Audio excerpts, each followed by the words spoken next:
طيبا مباركا فيه، والصلاة والسلام على النبي المبعوث رحمة للعالمين وعلى آله وأصحابه الأخيار وعلى التابعين لهم بإحسان إلى يوم الدين. أما بعد، أوصيكم ونفسي بتقوى الله تعالى. walaalayaal sidaynu ogsoonnahay waxaynu ku dhex jirnaa bilowgii sanadkii hijriga ahaa islaamiga ahaa. marka kelmadeennu waxay ku saabsan tahay macluumaad sanadka islaamka ku saabsan السنة النبوية الهجرة النبوية هجرة النبي عليه الصلاة والسلام iyo wixii laga faa'iidayo waxa sababay iyo muhiimadda ay lahayd. saddexdaa qodob baynu isdul taag insha Allah. xadath ama dhacdo waliba taariikhda waxay leedahay waliba tii nabiga sallallahu alayhi wasallam wax laga macaasho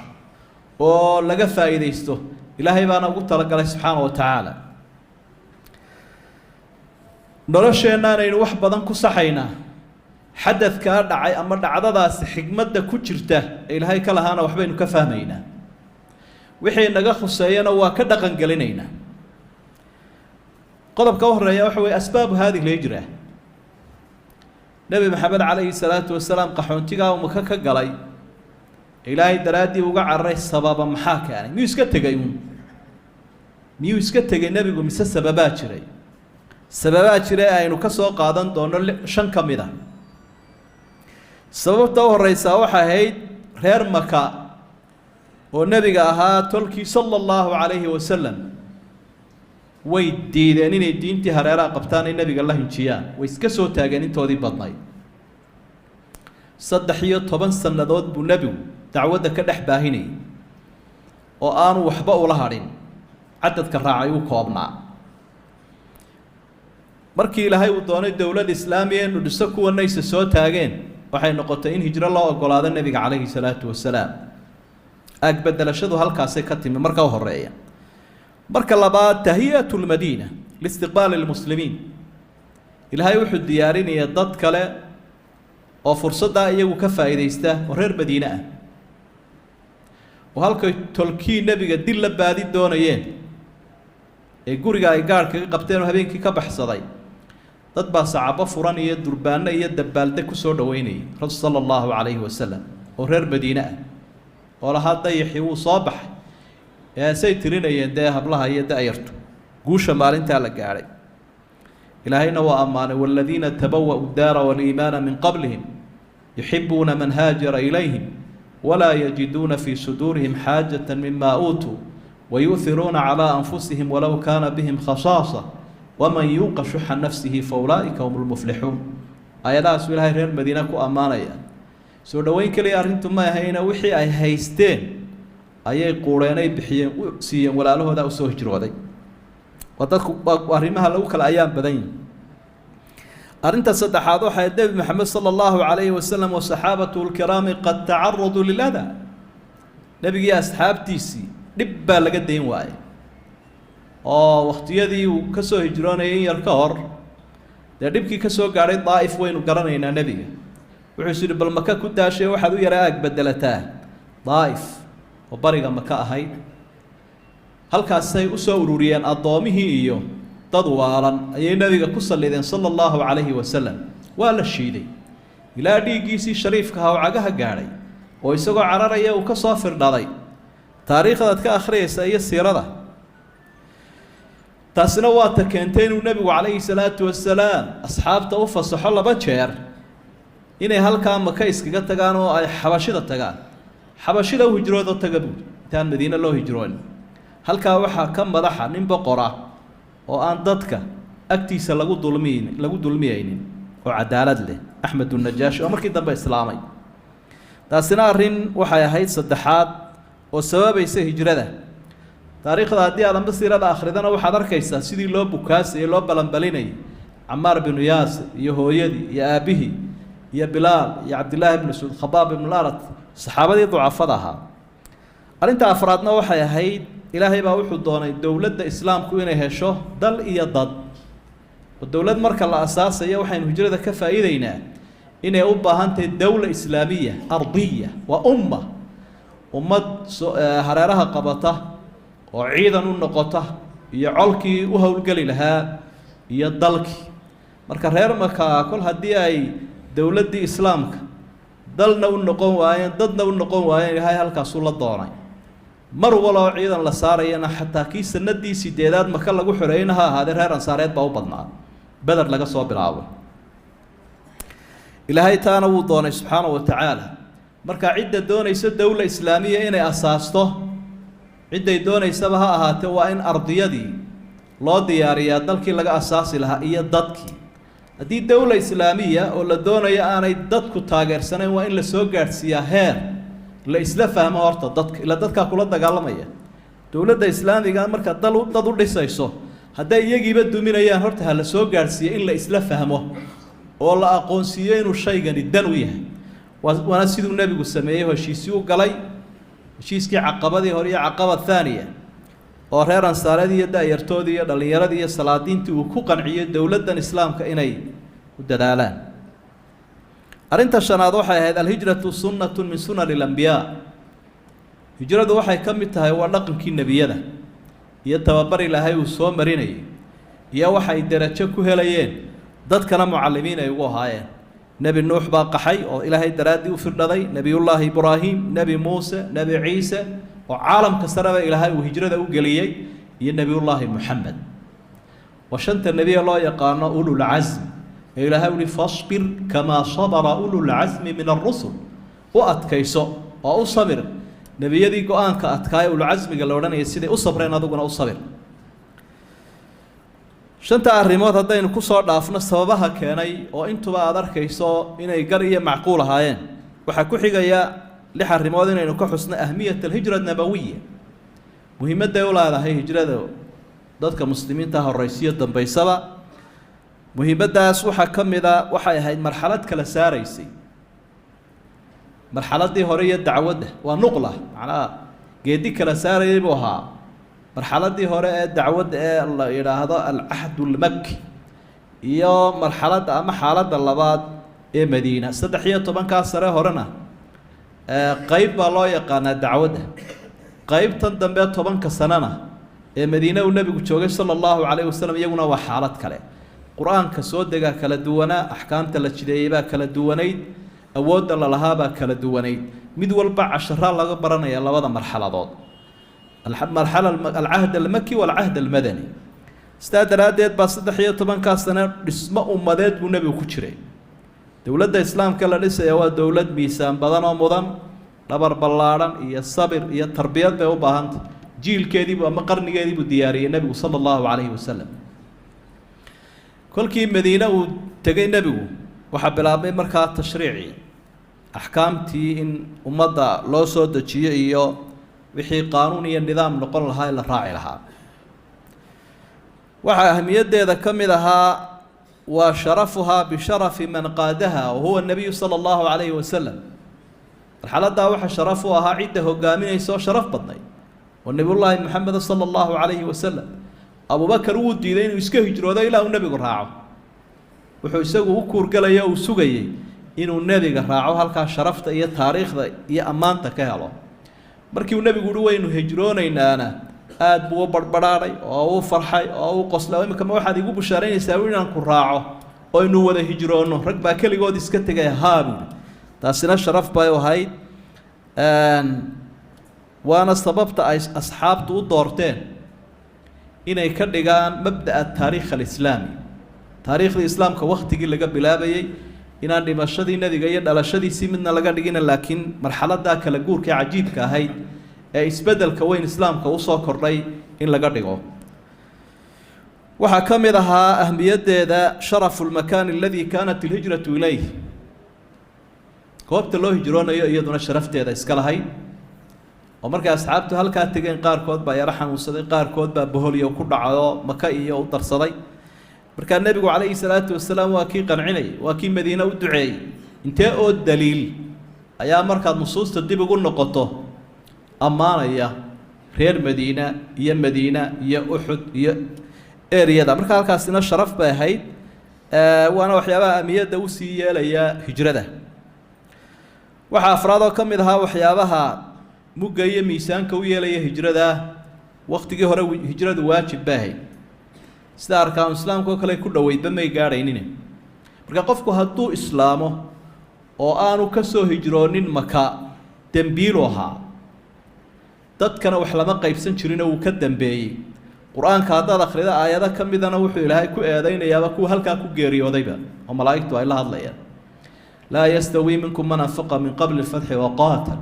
ulaa'ika acdamu darajata min aladiina anfaquu min bacdu waqaataluu wakula wacada allahu alxusna ma sinna buu ilahay yidhi qabla alhijra dadkii dagaalamay ee wax bixiyey iyo kuwii bacda alhijra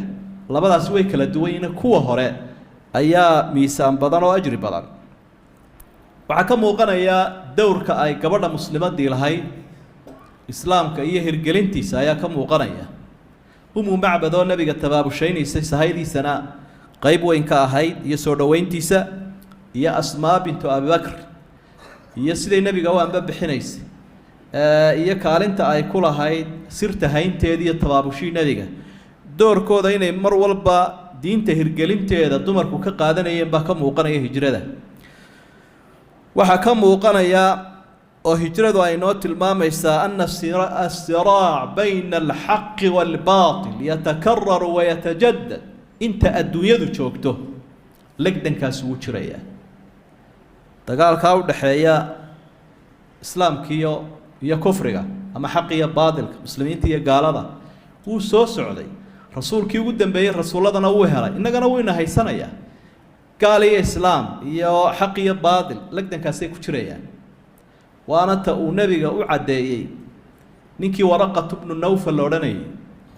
oo ay ilmaadeen ahaayeen khadiija xaaskii nebiga sala allahu calayhi wasalam markii nebiga ilaahay uu soo diray ee uu yaro cabsadee loo waxyooday ayay kaxaysay oo waxay u geysay ninkaasoo suufi meel ku cibaadaysanaya oo reer nasaareeda wuu dhegaystay rasuulka sala allahu calayhi wasalam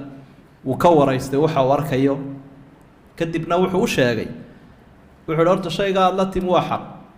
waana naamuuskii iyo khayrsidihii nebi muuse u iman jiro ee malag ahaaba adigana kuu yimi miyaan xoog ahaado maalinta ee qoladaadu ay ku saari doonaan ay ku eryi doonaan markaasuu nebigu macnaa waan ku hiilin lahaa buu leeyahy nebiguna calayhi salaatu wasalaam wuxuu ihi oo miyay eryayaan waa tolkee dee wuxuu ogaa maxamedulamiin bay u yaqaaneenoo way jeclaayeen oo miyay eryayaan buuhi tolkee waa lagu eryi doonaa buui qof kasta oo la yimaado xaqa aada la timi cuudiya waa la eryaa waana la colaadiyaa waxa lagugu haystaana maaha adiga laakiin waa xaq aada la timi marka haddaynu doonayno gaal inuu ina nabadgeliyo oo lagaa aamuso oo ubax lagugu soo dhoweeyo arrinkaagu waa qalad marka sidaa legdankaasi usoo jiro usoo bilaabmay cahdigii nebi muuse nebiyullaahi aadam uu shaydaanku diiday nebi nuux lala dagaalamay ilaa nebi maxamed sidaasoo kale u legdankaasi loogu jirayaaye adigu kaalintaada buuxi hana gabin oo islaamka iyaan garabkaaga looga soo dhicin waxyaabaaynu hijrada ka baranayna ka mid tahay nataa'ijka haddaynu soo noqono 6 arrimoodba ah waxyaabaha hijrada laga faa'iiday ta u horeysa waxa weeye aljamcu bayna altawakuli wa akhdi alasbaab inaynu ilaahayna tala saaranno awoodeennana diyaarsano oo arrimaheennana aynu ururinno oo asbaabta iyo wixii lagama maarmaan aynu la nimaadno oo nebigu sala allahu calayhi wasalam ilaahiisa wuu tala saartay waa ka amarkiisa qaatay hijrooday laakiin dee iskamuu siduu doonayo umuu dhaqmine wuxuu diyaarsaday sahaydii iyo gaadiidkii iyo ninkii dalyaqaanka ahaa iyo farsamadii iyo xeeladii uu baxayay intaba wuu isku daray koonfur buu uga baxay nebigu madiina ee maka qaaru thawr meesha la idhaa buu galay godkaa buurta dheer dhakada kaga yaalla isagoo ku dhuumanayo raad gadanaya umuu bixin dee waqooyigii laga baadi doonayay halkii waddadii madiina taasina jahawareer badan iyo daal bay ku keentay reer maka inay soo helaan nebiga ilaa intii la soo wareerayay halkaasuu ku jiray gaadiidkii buu soo diyaarsaday oo reer abubakar u soo diyaariyey nebiga calayhi salaatu wasalaam ninkii dalyaqaanka ahaa ee uu aaminay ayuu isagana diyaarsaday rasuulku sala allahu calayhi wasalam taasina waa arrin lagama maarmoon oo ilaahay waynu tala saaranaynaa mar walba laakiin asbaabtaynu qaadanaynaa habeenkii markii uu baxayeyna cali ibnu abi aalib radia allaahu canhu ayuu nebigu ku yidhi salligayga seexo go-aygana huwo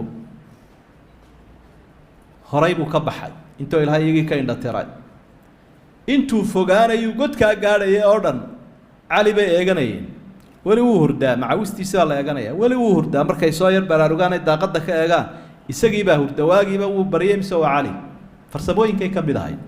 marka taana inaynu ilowna maaha waxa aynu ka faa'iidaysanaynaa alikhlaas wasalaamatu alaqraad wasalaamatu min alaqraad alshakhsiya qofku inuu waxa uu qabanayaa daacad ka yahay waxaad qabanaysaa waa inuu daacad kaa yahay oo aan waxba kuu dambayn ama waxba kuu hoosaynin nabiga calayhi salaatu wasalaam markii diintan ilaahay uu ku soo diray reer quraysheed waxay u soo bandhigeen wax walba dad iyo duunyaba ma madaxtinimaad doonaysa ma hablaan ku guurinabaad doonaysa ma maal baad doonaysa bal wuxuu sheego waxaasuu naga daa cusubeed keentay caqliga iyaga iyo ilaahyaashayadiiba ceebaynaya nabigu calayhi salaatu wasalaam arrinkiisa isagoo u daacada si adag buu diiday oo taariikhda ama siirada ka akhriyi doonto waxaa ka mid ah faa'iidooyinka ama nataa'ijka daacatullaahi fi lmanshadi waalmakrah inaynu ilaahay amarkiisa qaadanno waxaa layna amray haddaynu ku faraxsannahay iyo hadduu inagu adag yahay labadaba hadduu kuu fudud yahay hadduu kugu adag yahay mar balbal nafta ogolaysii laakiin haddii aad sharciga raacdo waxaasi markuu kuu fudud yahay markuu kugu yaro adkaadana qiilal aad raadisood sii siibato addoonnimadii maad xaqiijinin waa cudurkii reer banu israa'iil intay noo fududun diinta aan raacna bay dhaha intay nagu adagna aan iska dhaafno sidaa daraaddeed ba rasuulku sala allahu calayhi wasalam maka wuxuu ka baxay isagoo dib u soo eegaya oo la innaka axabu bilaadi illaahi ilay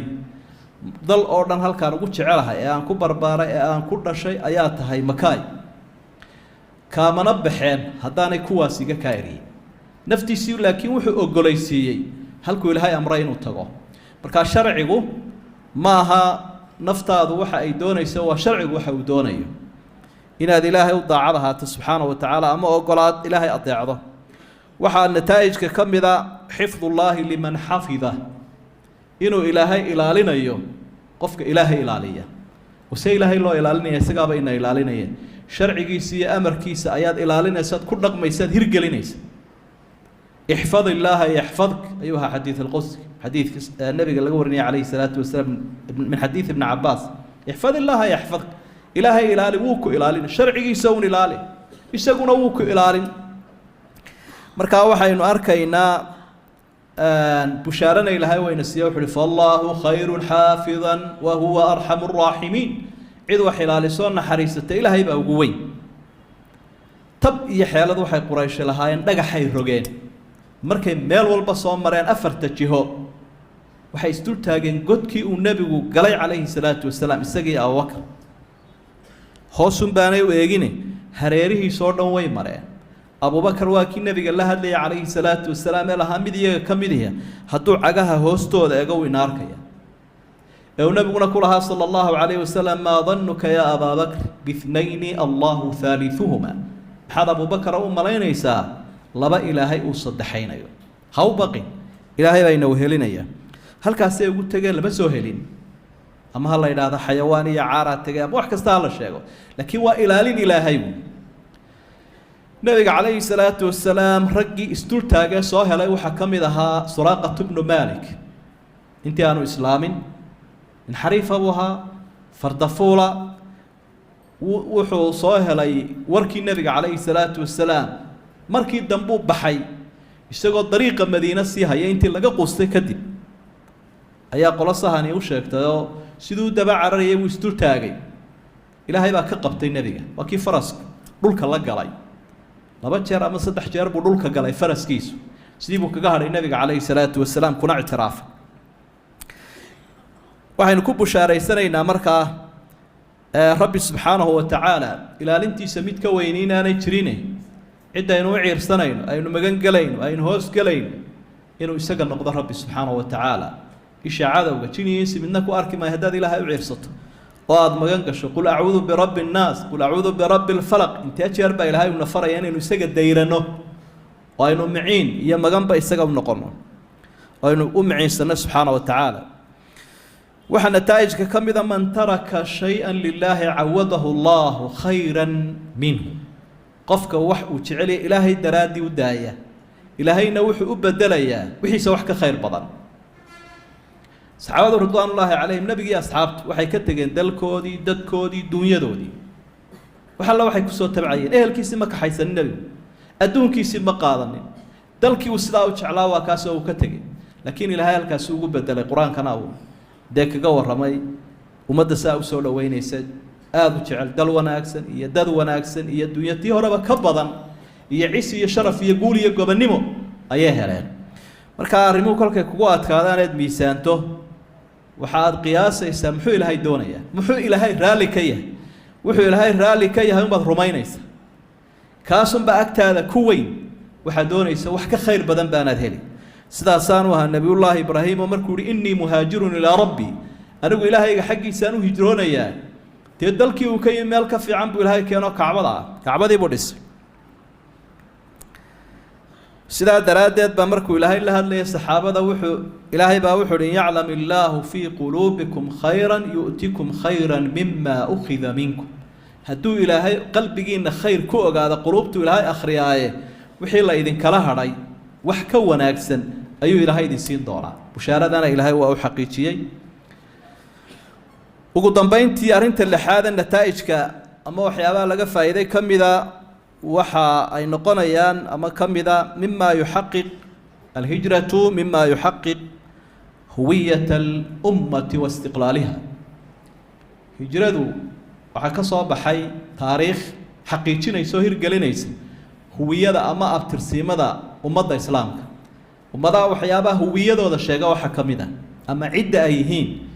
inay u gooni tahay mabdoodu inuu gooni yahay taariikhdooduna ay u gooni maxay ugu dhigan yihiin gaaladu taariikhda miilaadiga ay taariikh kale ugu bedeli waayeen ciise ku daba leedahay waxay aaminsan yihiin weey marka inay ummadeennuna taariikhdeeda qaadato waxyaabaha ummadnimadeeda xaqiijinaya weey waa la heli karaya waqtigii saxaabadu ay qorayeen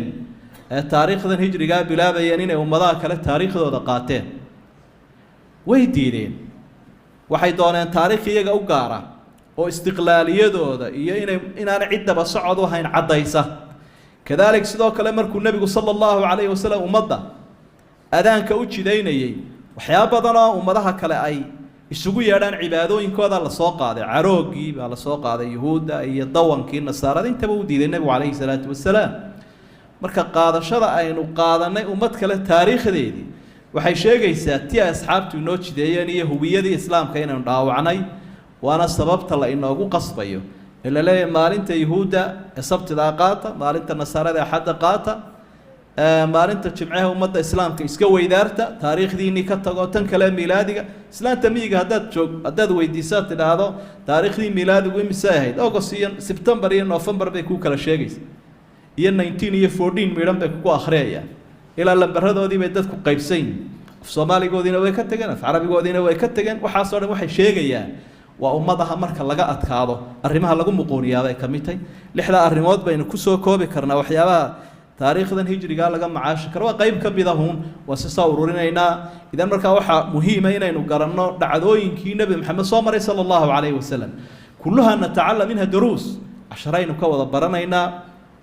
قفت أو دعاية قف وإذا ارتلب ضبطت كويا لنا يعني لكن وحب لا حكمة ملها اللهم أرنا الحق حقا وارزقنا اتباعه وأرنا الباطل باطلا وارزقنا اجتنابه ربنا لا تزغ قلوبنا بعد إذ هديتنا وهب لنا من لدنك رحمة إنك أنت الوهاب اللهم انصر الإسلام والمسلمين اللهم انصر المستضعفين في كل مكان يا أرحم الراحمين اللهم أسقنا الغيث والرحمة ولا تجعلنا من القانطين اللهم إنك كنت غفارا فأرسل السماء علينا مدرارا فستذكرون ما أقول لكم وأفوض أمري إلى الله إن الله بصير بالعباد